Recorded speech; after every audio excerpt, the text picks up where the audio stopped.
ஏங்க எனக்கு புரியல, இப்ப எதுக்காக இந்த உண்ணாவிரதம்? அத பத்தி உனக்கு என்ன சுந்தரவள்ளி?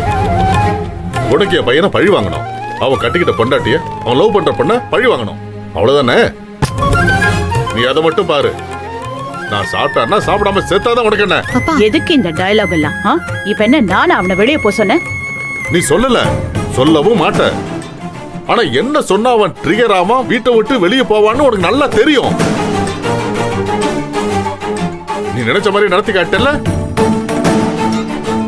இத்தனை வருஷமா காலை சுத்திக்கிட்டே வளர்த்த புள்ள நந்தினி குடும்பத்தோட சேர்த்து அவனையும் வெளியே அனுப்பிட்டல. இப்போ உனக்கு சந்தோஷமா? சந்தோஷமா தானே இருக்கும். போய் நல்லா கொண்டாடு. I don't care. அட என்ன டிஸ்டர்ப் பண்ணாத. என் புள்ள என்ன விட்டுட்டு போயிட்டாங்கிற துக்கத்தை என்னால தாங்கிக்க முடியல.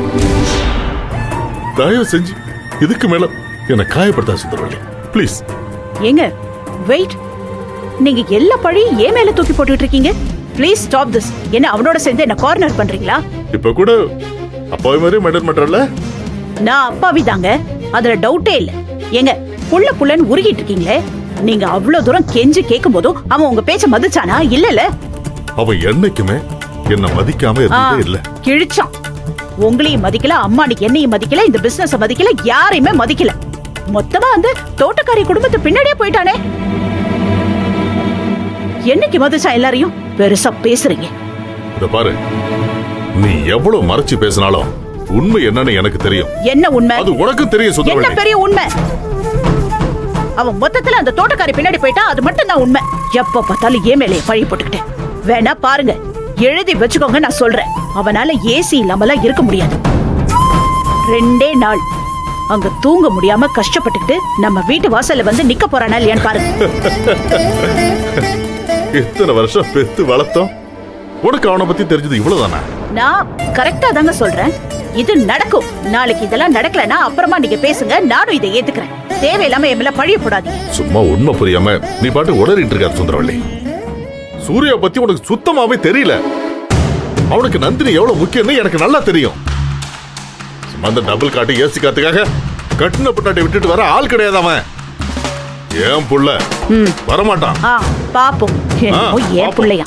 நீங்க தான் மெச்சுக்கணும். ஆமா, என் புள்ளைய நான் தான் மெச்சுக்குவேன். இப்ப சொல்ற சுந்தரவள்ளி, நீ எழுதி வச்சுக்க. நந்தினி எந்த தப்பும் பண்ணல. அவ இந்த வீட்டுக்கு செஞ்சதெல்லாம் நல்லதுதான்னு என் புள்ள நிரூபிப்பான். நிரூபிப்பான். அவளை உனக்கும் உலகத்துக்கு நல்லவன் நிரூபிச்சுட்டு நந்தினி குட்டி என் புள்ள இந்த வீட்டுக்குள்ள தலை நிமிர்ந்து வருவான். அது நீ தலை குனிஞ்சு பார்க்க போற. பாப்போம். நீ பார்க்கதான் போற. அவங்க திரும்பி வர நாள்ல நீ செஞ்ச தப்புக்கெல்லாம் நீ வருத்தப்படுவ பாரு. அவ்வளவுதான் சொல்லுவேன். நல்ல மா, என்னம்மா இவரு இவ்ளோ சொல்லியும் பிளைண்டா அவனை நம்பிக்கிட்டு இருக்காரு இவரு? அவரோட இந்த நம்பிக்கைக்கெல்லாம் அவன் ஒர்த்தே இல்லடி. அது ஒரு நாள் அவருக்கும் புரியும். அதுக்கப்புறம் அவரே என்கிட்ட வந்து மன்னிப்பு தான் கேட்க போறாரு. விடு, நாம போய் சாப்பிடலாம். வா மாதங்கி. கல்யாணம் அம்மா, எங்களுக்கு சாப்பாடு எடுத்து வை. சரிங்க. ஐயா அப்புறமா சாப்பிடுவாரு, அவருக்கு தனியா எடுத்து வை. சரியா? சரிம்மா. ஃபைல் எதுக்கு பக்கத்திலே தள்ளி வை.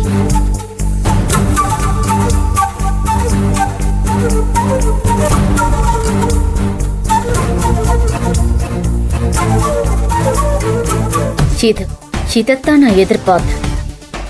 சூர்யா போயிட்டான், முக்கியமா நந்தினியும் போயிட்டான்.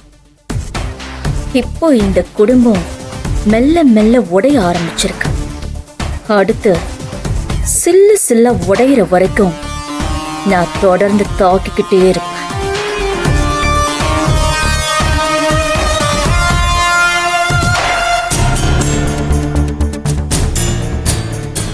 ஆமா, சப்பாத்தி.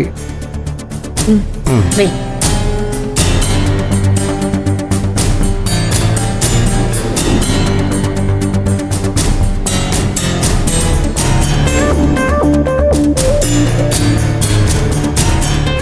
என்னடி? சாப்பிடு. அவருக்கு தான் தனியா எடுத்து வச்சிருக்குல்ல, நீ சாப்பிடு. சாப்பிடு.